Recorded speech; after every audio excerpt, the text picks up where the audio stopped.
ఇలాగా దుర్వ్యసన పరుణ్ణి చేసావా, అది నీకు వాడికి అందరికీ ప్రమాదం తెచ్చిపెడుతుంది. అన్ని పాపాలలోకి గొప్ప పాపం పరనింద. ఇతరులను నిందించడం కంటే పెద్ద పాపం మరొకట్లేదు.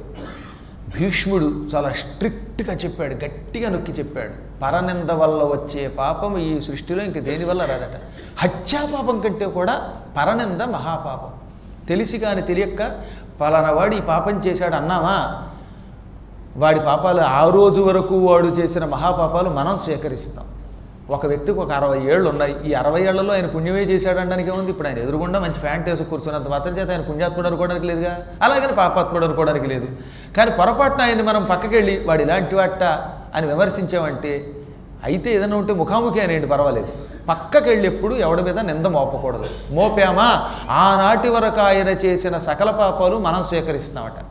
నింద మోపేవాడిని భీష్ముడు పందితో పోల్చాడు. పంది ఏం చేస్తుంది? ఎక్కడ మలం ఉంటే అక్కడికి వెళ్ళి దాన్ని స్వీకరిస్తుంది. మనం నింద మోపుతున్నామంటే వాడి దగ్గర ఉన్న మలాన్ని స్వీకరిస్తున్నాం. కాబట్టి మనం ఇప్పుడు పందులం అవ్వాలా లేక మహానందిగా మారాలా ఆలోచించుకోవాలి. అందువల్ల ఎప్పుడూ ఇతరుల మీద నింద మోపకం. ఇప్పుడు ఈ